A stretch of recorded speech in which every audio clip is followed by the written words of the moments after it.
Islamnya, buang Arabnya, ambil Islamnya, buang Assalamualaikum, ganti dengan selamat pagi, selamat siang.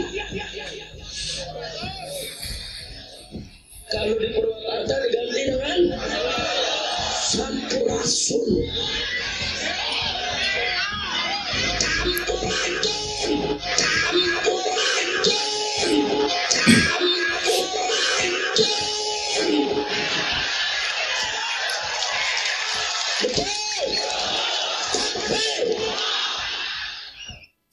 Wah, hai, welcome back to my channel. Ya, ini tadi video lama.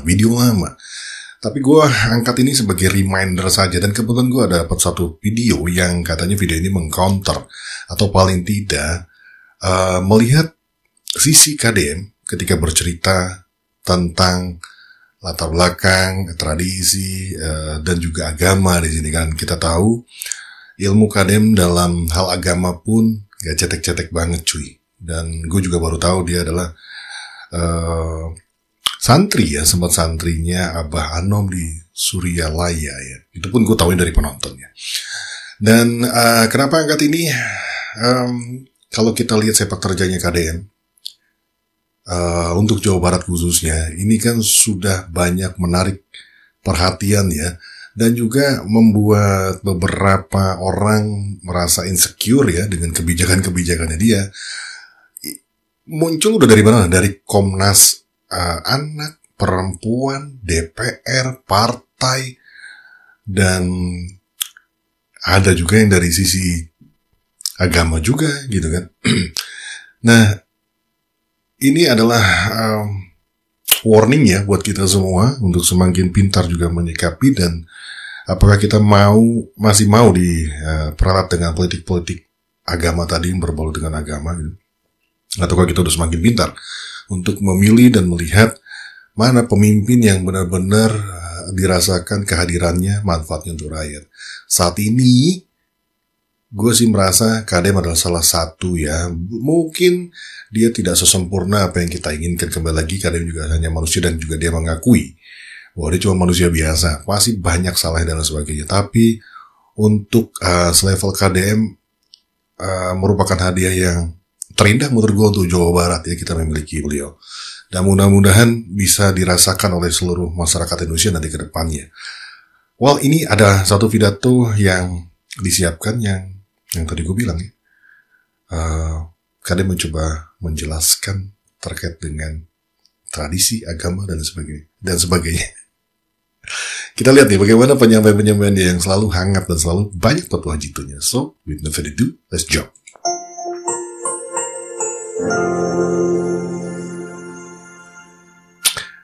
Suryalaya. Assalamualaikum warahmatullahi wabarakatuh. Waalaikumsalam. Sampurasun. Rampes. Para lunanu kasuhun meninggalih nu dipamri ajrih kapihatur kahiyang rumuhun Gusti Nu Maha Suci yang merubeng alam nu ngawasa sadaya alam, alam bihari, alam kiwari, jeung alam poisu. Alam karampa, alam karasa, jagat berang, jagat peuting. Mugia kasepuhan Abah Sepuh kahiji, Abah Sepuh kadua ngauban urang sadayana, hiliwirna angin jadi pitutur hirup, muga mulia waluya salawatna. Sapun rahayu. Dikit-dikit gue ngertinya nih, terlalu halus ya. Dengar kalimat ini dianggap kalimat buhun, dianggap kalimat tidak bermakna, dan dianggap bukan kalimat filsafat. Karena kita terlalu terdogmatis oleh kerangka berpikir formalisme beragama dan kerangka berpikir formalisme akademik. Saya tadi nama rek nyarita Sunda ngan direkam, ayeuna teh bising loba nu teu ngarti. Sok asup ka nu TikTok. Ya, jadi bahasa Indonesia aja biar nanti yang Jakarta, yang orang mana-mana mengerti, karena dunia digital tuh dibaca oleh banyak orang agar tidak menjadi salah tafsir, karena sekarang lagi musim-musimnya memotong-motong kalimat saya agar bisa menurunkan elektoral. Nah, benar tuh. Tapi ya, kalau yang terlalu halus gue agak kesulitan. Kalau yang biasa bahasa Sunda gue masih paham. Pertama, para kasepuhan, kenapa saya nyebut Abah Sepuh kahiji, Abah Sepuh kadua? Karena dalam perspektif pandangan teologis yang saya miliki, Abah Anom itu ketika jumeneng. Ketika sudah tidak ada, maka dia menjadi abah sepuh dan disepuhkan. Maka si Sultan Hamengkubuwono itu selalu Hamengkubuwono 1, 2, dan 3. Ini pandangan saya, saya lebih memandang abah sepuh kahiji, abah sepuh kedua, abah sepuh katilu, abah sepuh kaopat. Apa yang disebut dengan abah sepuh adalah orang yang dituakan, orang yang disepuhkan. Negeri ini banyak pemimpin, negeri ini banyak birokrat, negeri ini banyak politisi, negeri ini banyak sarjana, profesor, doktor, insinyur, tetapi sulit yang disepuhkan, sulit yang dituakan. Bener. Perspektif ini ada dalam perspektif lingkungan karena kita bicara manajemen. Apa sih yang menjadi problem Sunda hari ini? Dan Sunda itu bukan Jawa Barat loh. Jawa Barat itu kecil banget untuk disundakan. Sunda itu sebuah nilai universal yang dia mengajarkan tentang hidup dan kehidupan. Maka saya akan memulainya. Saya kenapa nggak duduk di sini? Karena ini bukan tempat duduk saya. Dalam perspektif kebudayaan, itu kan orang-orang yang berkebudayaan, yang kita kadang mengejek mereka, itu ada yang menyebut ini adalah Brahmana, ini adalah Sudra, ini adalah Waisa. Bagi saya, ini adalah tempat duduknya Brahmana. Dan saya ini kategorinya adalah kesatria. Kalau kesatria sejajar dengan Brahmana, itu berbahaya. Karena orang Brahmana itu sudah punya kasta tersendiri. Kalau dalam era kerajaan Pajajaran disimpannya di altar, yaitu mereka yang sudah tidak lagi berpikir tentang kepentingan personality dia. Dia tidak butuh lagi cerita tentang makanan, dia tidak butuh lagi cerita tentang pakaian, dia tidak butuh lagi cerita tentang kendaraan, dia tidak butuh lagi cerita tentang kampus dan berbagai kebutuhannya. Karena apa? Karena ketika berjejer dengan kesatria, nanti satria memenuhi kebutuhannya, maka Brahmana digiring seiring dengan kepentingan satria, dan itu berbahaya. Ya, masuk akal loh omongan itu. Gila loh analoginya. Betapa tidak seorang nilai-nilai akademis yang itu harus netral, itu harus nol. Saya katakan nol bukan kosong. Itu harus nol. Maka dia didegradasi dengan bantuan komputer agar mengikuti keinginan Kemenag. Didegradasi dengan bantuan gedung kampus agar mengikuti keinginan pemimpinnya. Menurut saya ini sangat berbahaya ketika kaum Brahmana, orang-orang yang duduk dalam singgasana Lauhul Mahfud tingkat tinggi, yaitu di alam ide, kalau kata Aristoteles, itu ada orang di alam ide, itu masuk dalam tingkat kebutuhan, sangat berbahaya. Sehingga saya menyampaikan, ini era pilkada, janganlah pernah pesantren-pesantren dan kampus-kampus menyatakan dukungan pada perseorangan. Karena itu adalah kalimat-kalimat yang menyesatkan dan berbahaya. Karena suatu saat ketika negara dalam keadaan genting, negara tidak ada orang-orang yang netral, orang-orang yang bersih untuk meluruskan kepentingannya. Karena apa? Karena semua orang tidak akan pernah mengikuti. Jangan pernah dengar omongan dari Suryalaya, karena pendukungnya Deddy Mulyadi kan bahaya. Saya termasuk orang yang tidak pernah mau untuk meminta dukungan dari ulama. Kenapa? Ulama harus mendukung siapapun. Mereka yang menjalankan titah-titah kebenaran sesuai dengan jalan Allah dan Rasulullah. Masya Allah, tuh kan. Mari kita luruskan negeri ini ke arah yang lebih sempurna. Tidak boleh terlibat dalam partisan. Ini para politikus yang nggak punya suara, yang kebingungan, suaranya tipis, yang mengandalkan pesantren, mati kutu sudah. Mati kutu sudah. Andai kata pun ada anaknya, ada cucunya yang ikut dalam berpolitik, sebaiknya ngomong begini, empek wae incu ama anak ama neangan pendukung sorangan ulah mamawa ama marek ngilu nuturkeun saha wae, rek nuduhkeun ka saha wae asal jelema aya di nu jalan bener.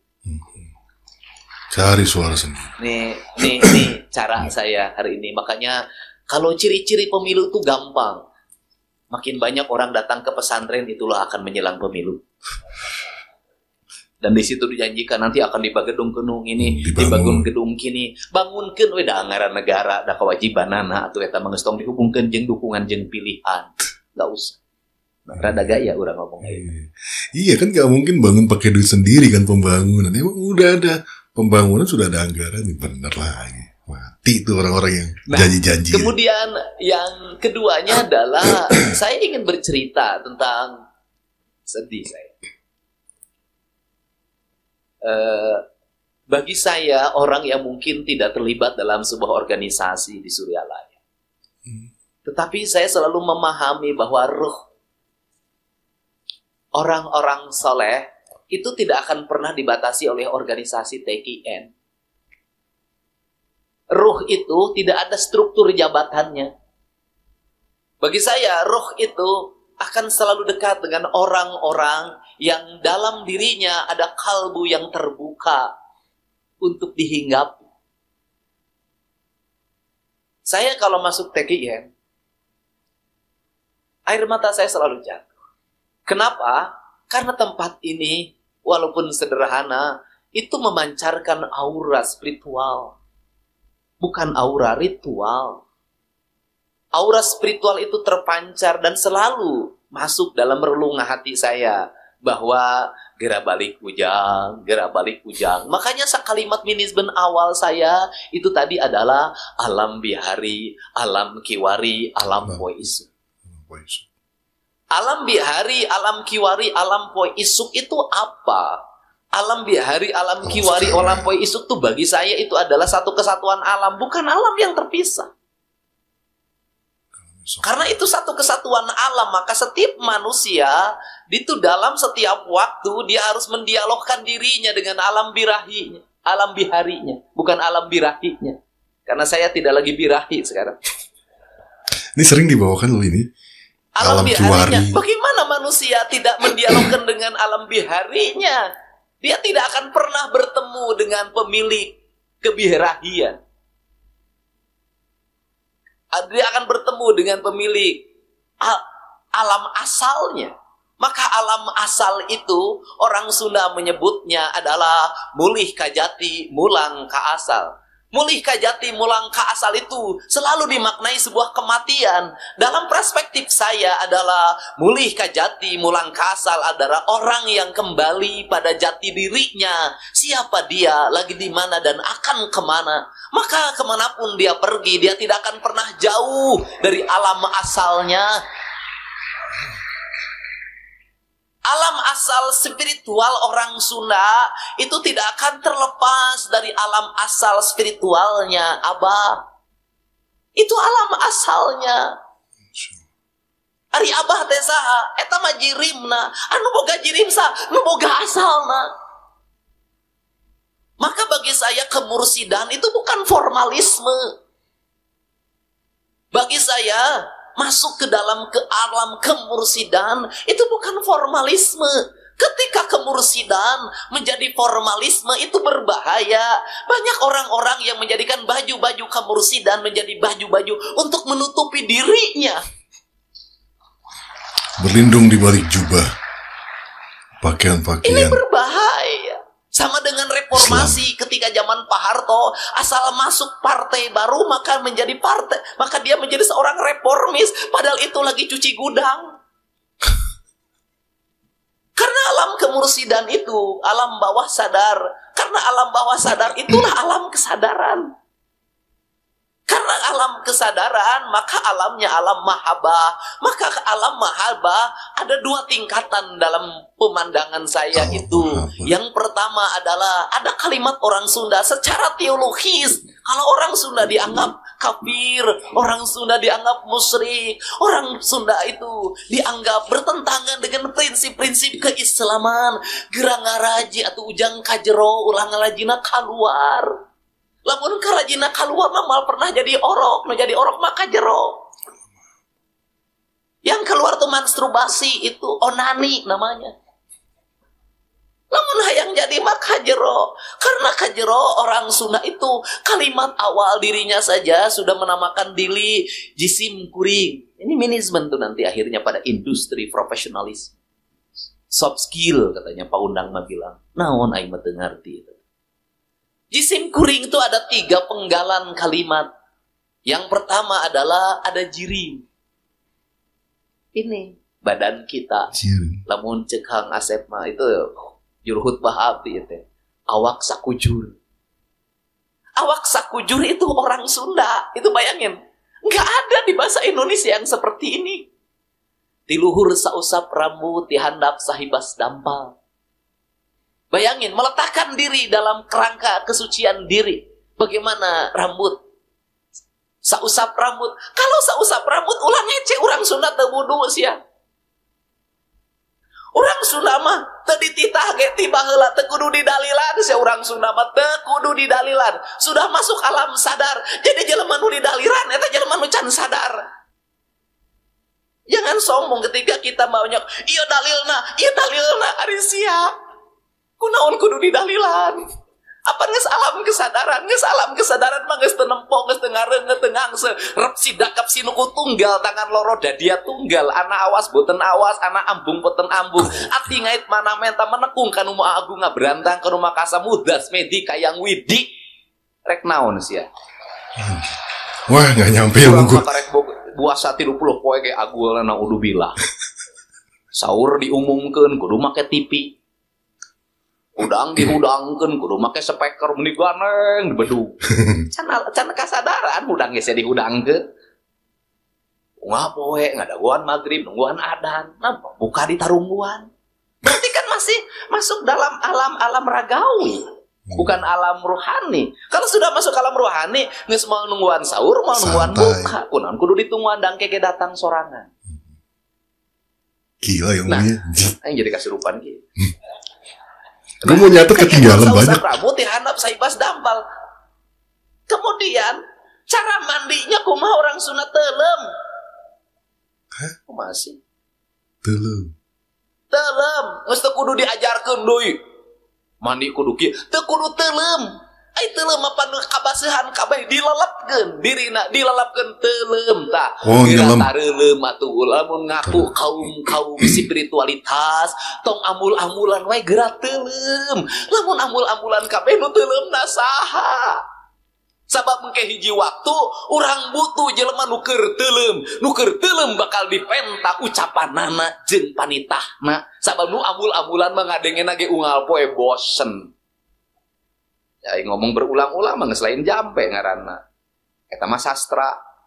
Nah, ini dihandap sahibas dampal artinya apa? Kepalanya harus senantiasa bersih, kakinya harus terbiasa bersih, pikirannya harus bersih, kakinya harus bersih. Kalimatnya sederhana, bisa nurus bumi ngapak mega. Lempang dina luhur cai sudah pada tingkatan kemahabrataan kalau dalam kebudayaan. Nah, itu. Yang kedua adalah jirim isim. Nah, ini isim. Isim itu oleh orang-orang Cina, oleh orang-orang Korea, oleh orang Amerika, itu diterjemahkan menjadi SIM card. Udah pernah nih gue denger nih. Itulah yang bisa mengendalikan handphone. Gawe. Itulah yang bisa mengendalikan sistem. Itulah yang percakapan yang sudah dihapus pun nggak bisa, dia tetap bisa dibuka. Maka Anda tidak percakapan yang sudah dihapus pun kasus Pina 2016 bisa kok dibuka percakapannya. Bisa. Kenapa? Karena pencatatannya tidak akan titik koma pun yang hilang. Dalam diri manusia itu ada isimnya yang seluruh percakapannya yang terucap yang tidak terucap maka dia akan senantiasa tercatat. Tidak ada penghapusan dosa itu tidak ada karena catatannya tidak akan hilang. Jadi kita mendapatkan dari Allah Rahman jeung Rohim siapa lain dileungitkeun aya ngan dihampura. Benten mah opas, tapi kalau antara unggal poe rajin ngepelna ke guruna sok merek kopi unggal poe guruna nyaheun naik ujang lain ku pinterna ujang mah ku bageurna. Aya ona analoginya. Ulah ka Gusti Allah teh urang mah agul mengkoncir surga ge dipenta ti ayeuna. Nah, ini. Nah, karena isim maka isim tuh di dalam di jero Kulantaran isim teh di jero kade eta jirim kudu nyambung jeung isimna. Jirim. Kumaha supaya isimna aya kartuan, aya pulsaan wae, aya kuotaan wae eta ulah tadi. Gitu. Kudu dahar memeh lapar, kudu sare memeh tunduh, kudu hudang memeh nyaring, kudu wareg memeh anggeus. Sederhana.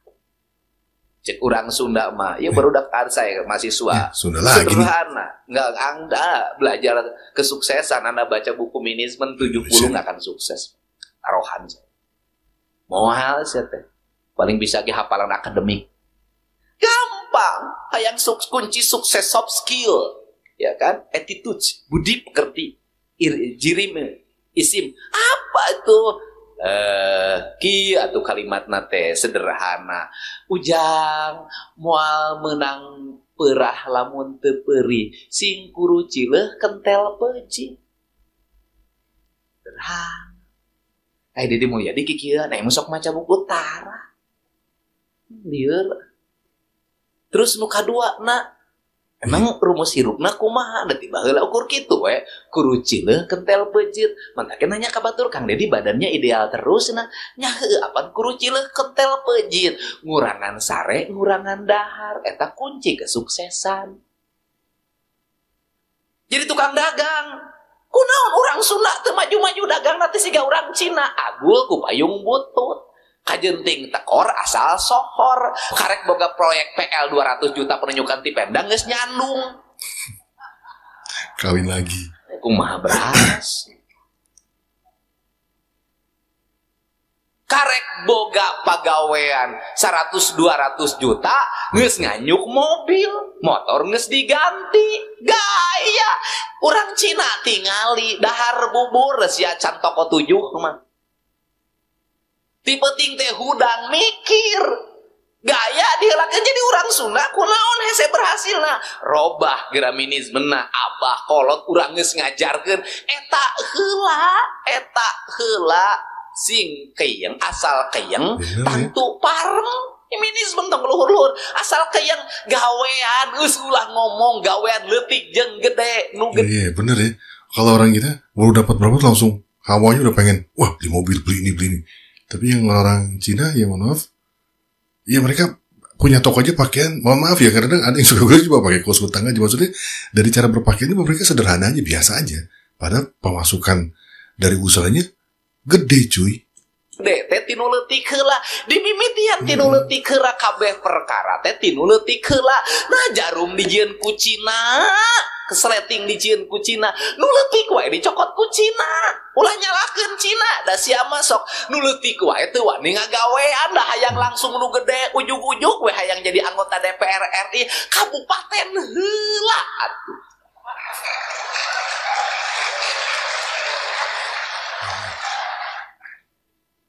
Ya ajar. Ulah yang ujug-ujug jadi mursyid. Ulah. Kenai mursyid jeung teu mursyid mah Allah Gusti yang murbek alam. Begitu orang aku mursyid berarti teu mursyid. Kumaha ya? Mursyid. Guys. Apa? Guys tolong dong. Mursyid apa itu? Bantu. Seriusan nanya gue nggak bohong-bohongan. Gue bisa aja nyari di Google. Sekarang gue bisa nyari tapi gue mau nanya di sini. Mudah-mudahan ada yang bantu gue jawab ya. Mursyid. Kalau ada yang tahu, punten banget. Kasih tahu di kolom komentar ya. Makasih. Kalimatna kieu, hirup ukur sasamperan, awak ukur sasampayan, sariring-dering dumadi, sarengkak saparipola, sadaya kersaning Allah. Dan nyebut lagi lain Allah. Nges tong di aku atau di sagala di aku ngeskeun bae ulah jiga-jiga maneh engkena kieu ciri orang intelektual adalah bu sirahna botak kacamatana tebal kan bahaya eta ciri-cirina eta asal nu botak akademis kan bahaya pokok botak teh mikiran pamajikan kabur itu Sunda kacamata tebal teh memang penyakit. Ciri intelektual eta. Oh, ciri intelektual. Oh, intelektual. Ciri khas seniman, bu gondrong. Awak teu kaurus. Kurus jenggotan ka mana? Ceuk saha iro? Lamun kitu mah orang Pakistan seniman kabeh bukna garonrong jarengotan. Jadi ciri orang soleh adalah pakai baju gamis. Kama mana mau tasbih? Di mana assalamualaikum, assalamualaikum. Ceuk saha eta mah simbol. Ari ciri orang mursyid nu kumaha? Sacidung metu saucap nyata. Ngomong tepok nyarita teang tapi kabeh jelema nurut nu kitu mursyid. Ari ngomong ngomong teu didenge batur, ucap teu didenge batur, nyalain mursyid. Geus di mana ayana eta teh? Budak kuncir, budak janggotan, budak tumbal, disusul teu kasusul, diudag teu kasampak, nu aya kadigaga keur ngelak ulah tutunggul, teu kudu diteangan dan keke bakal kapan. Teu kudu diaku dan keke batur ge bakal ngaku. Kan aya jelema nu butuh kene pengakuan berarti kan jelema kene nu boga kabutuh. Pan mursyid mah geus teu boga kabutuh. Mursyid itu orang-orang pagahan ya teh. Nah, jadi gitu. Nah, kelantaran gitu ya? Itu bukan. Jadi sudahlah, hentikanlah perspektif kita. Ciri orang kaya naon? Orang kaya itu gampang pakai jas, pakai dasi. Bungar eta teh. Ceuk saha? Ketua yayasan ge jeung dasi, komputer can katebus. Nah, itu baju. Di Amerika orang nyapu jalan raya, selesai nyapu pakai jas didasi makan di restoran. Itu baju. Kenapa? Udaranya dingin. Memang harus pakai jas, pakai dasi agar tidak kedinginan. Baju. Eta mah baju, ai baju mah simbol. Di Arab kabeh jelema make jas kage make gamis, nu asup ka gereja ge digamis. Leres teh. Ya kan leres teh. Digamis sami da eta mah baju. Ari baju mah ciri sabumi, cara sadesa, jawadah tutung biritna, sacarana lain tepak sejen igel. Naon artina? Baju mah luyu jeung kabutuhanana. Da teu mungkin atuh macul make gamis, teu mungkin anger di pangsi hideung. Kan eta.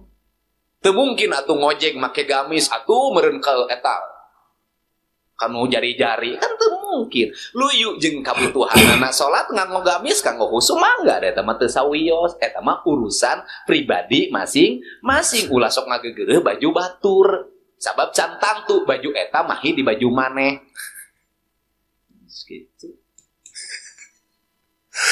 Oh, itulah GDM ya. Dengan caranya dia menjelaskan sesimpel itu dan sesederhana itu. Jadi kalau yang sering kita dengar kan, bahasa terkenalnya don't judge book by the cover. Jadi jangan menilai sesuatu dari covernya aja gitu kan. Itu jadi inilah kecerdasan KDM. Analoginya wah sumpah meriah banyak banget. Gue coba mau ngikutin aja, mau nyatat aja nggak kekejar. Kalau ini sih kayaknya gue harus ulang-ulang denger lagi supaya paham. Inilah kenikmatan menonton pidatonya KDM. Salah satu pidato yang dari pejabat yang seumur umur gue, sekarang udah tua nih, mau setengah abad. Baru ini gue ada pidato tuh gue dengerin. Pidatonya pejabat lagi gitu, gue dengerin. Dulu mah, waduh, boro-boro, males. Karena menjemukan gitu kan, penuh dengan wacana-wacana, hanya berisi motivasi saja tanpa adanya action, dan kayaknya nggak pernah terbuktikan juga gitu kan, cuman kalimat-kalimat indah saja yang dibagikan. Tapi KDM, dia bukan saja memberikan contoh, tapi dia adalah contoh berjalan gitu. Karena ya banyak orang bisa memberikan contoh, tapi tidak banyak yang bisa dijadikan sebagai contoh. Saat ini kita punya KDM, karena setiap apapun yang dia ucapkan, dia sudah lakukan itu sebelumnya. Kalau yang belum, dia akan lakukan dulu, baru nanti dia berbicara tentang apa yang sudah dilakukan. Dan kesemuanya adalah suatu hal yang baik. Gokil lah bapak gua. Well, that's it. Sampai ketemu di video gue yang lainnya. Is a wrap. Bungkus.